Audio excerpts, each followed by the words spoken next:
How's it going, everybody?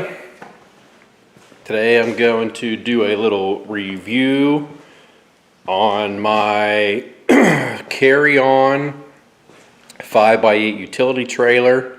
Kind of show you my setup for doing the moto thing here.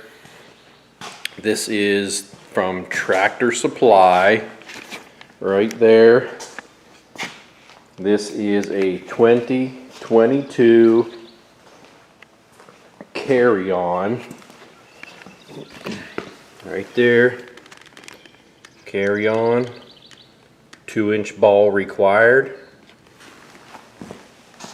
and I'll show you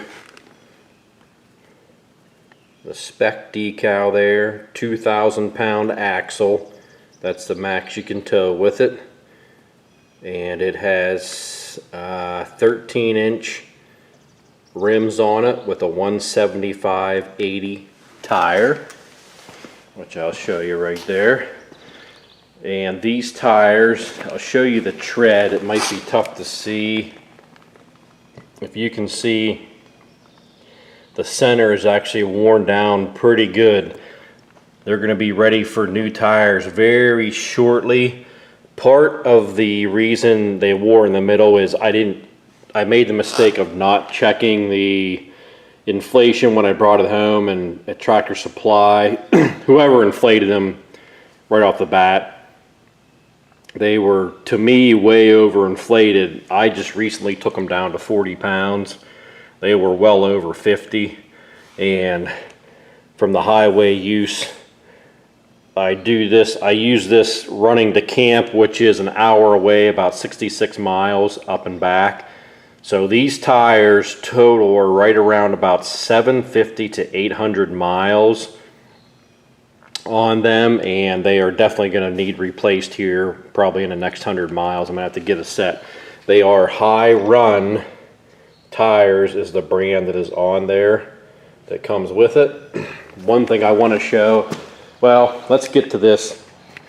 This is the mesh floor version. As you can see there, hold up, little interruption. Okay, mesh floor. I got my mouth full of pretzels too because I'm a pig. Mesh floor. You can also get these with the treated wooden floor. They're a little more expensive. Now this was bought this spring, which prior to COVID, this trailer was like $600, $700. I had to end up paying, the spring of this year, I paid $1,100 for it. They really bone you. But one thing on this one, it has this mesh here. You can even see there's a weld broken there. I actually had kayaks on it, and I put the ratchet strap under here, and it actually pulled the weld loose. Now I did a couple places have to re-weld it. I just haven't got back to re-tack welding that one. So keep that in mind. Now of course I put these eye bolts in right here. I have them all over this thing.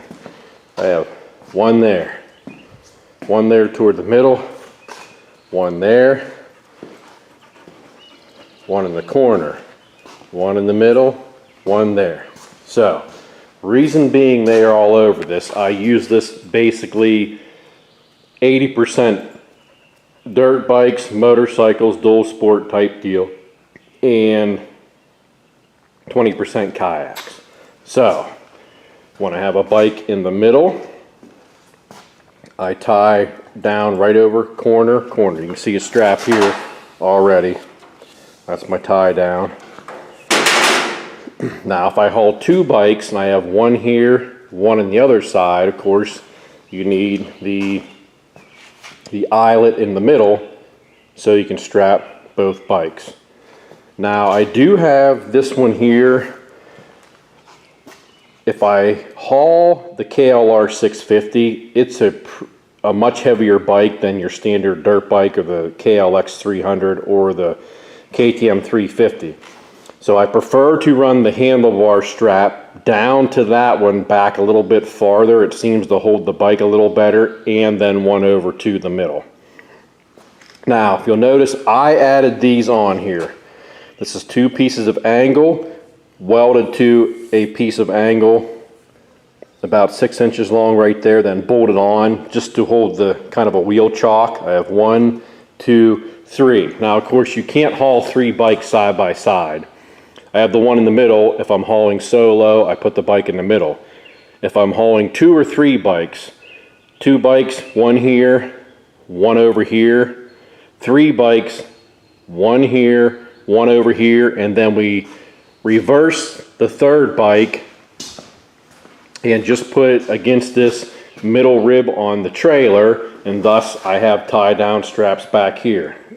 Handlebar to that, handlebar over to there, and you can easily haul 3 bikes. We've done it several times. Easily, it's not a problem at all. You can definitely fit 3 dual sport / dirt bikes on the trailer.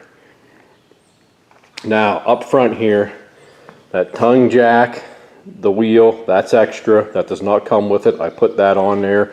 That was around $30. And I also have this Apache box from Harbor Freight, just to have some extra gear. There's a first aid kit, extra straps, tire inflator. And this, what I did is I just drilled, got some water in it. I had the lid open. 2 holes down through, bolt and a washer, then a nut on the bottom of the frame. I'm actually going to pull this stuff out and let this dry out.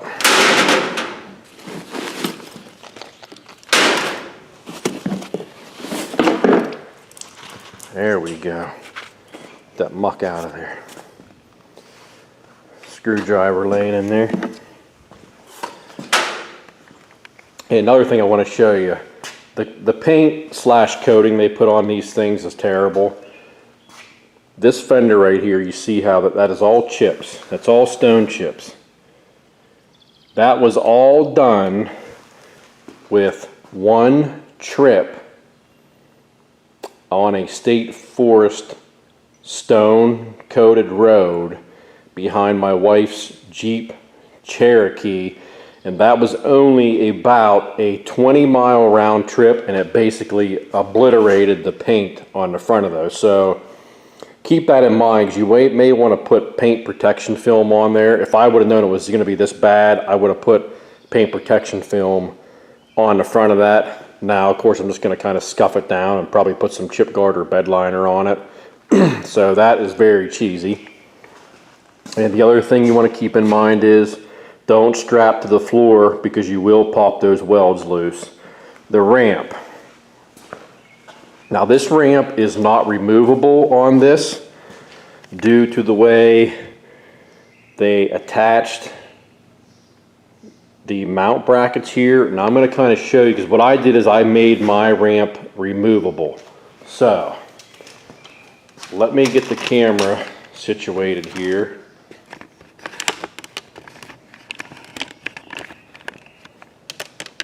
I'll kind of show you here.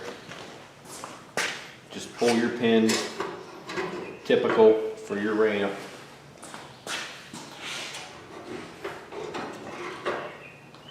And then your ramp will go down.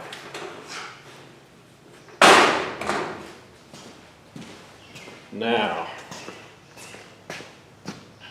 what I want to show you is, okay, you have the sleeve here and the pin. This piece right here is welded to the trailer itself right here.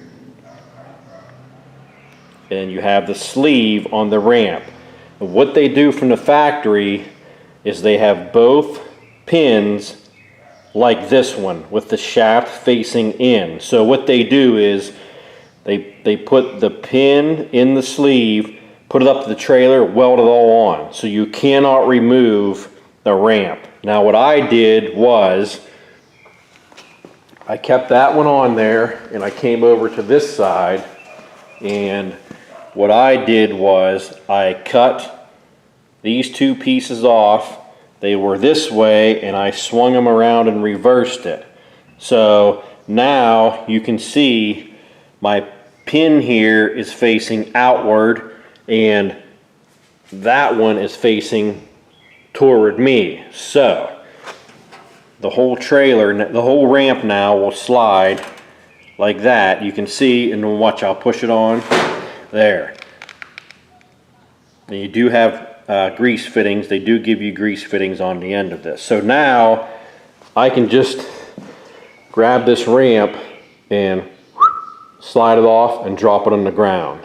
What you have to be careful of, if you're not going to make yourself, what you should do is make a little stop here that bolts on so that when you're hauling this way, the ramp can't slide over and possibly unhook. What I do is I have this ratchet strap here, and I just ratchet strap the ramp. I hook it on the ramp, then hook it down to the floor of the side of the trailer and give it a couple ratchets so that the ramp cannot slide off of the pins when you're going down the road. And of course, that's why they do it that way, because they don't want your ramp falling off and they don't want you taking it off.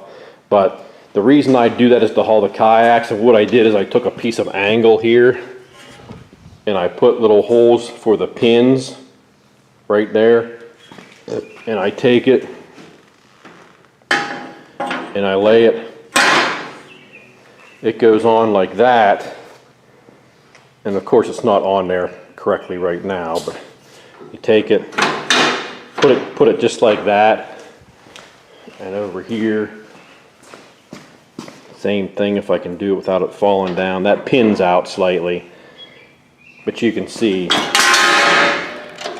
the pin goes in there, and then of course you have, in essence, a crossbar on there like that if you need it. I just have that bar because I lay the kayaks up on top of that bar just so they're slanted slightly when I haul them. You can just haul them without the bar and strap them in, but you can't haul the kayaks with the ramp on the trailer because they need to stick out the back. That's the issue.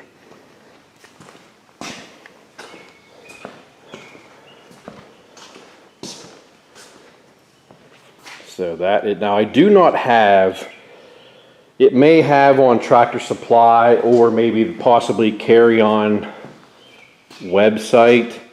I don't know the weight of this trailer itself. If you wanted to know the weight of the trailer for towing on your vehicle, I'm gonna say it's got to be around the 500-pound range is what I would say, but you'll have to look that up yourself to know for sure. For me and the motorcycles, it works awesome, and I tow them. I'm towing this with 3 motorcycles behind this 2.4 cylinder Jeep Compass right there, and it does well. I mean, up hills, down hills, on the highway, it does well. The trailer tows nice, no issues. It's not, you know, swaying all behind the vehicle when I'm going down the road. It tows well. I just wish they would have put more welds on the expanded steel along the edge, because it definitely seems like it's going to pull loose with any type of stress on it. So keep that in mind if you get one. There's the ramp down.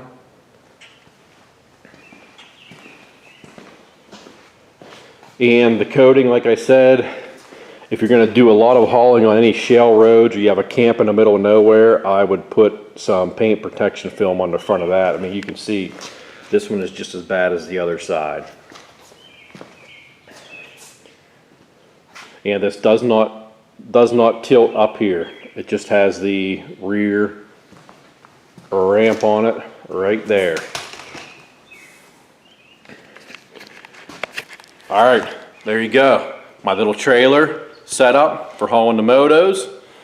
Like, subscribe, get yourself a trailer, strap your bikes down, get outside. Quit sitting on the couch.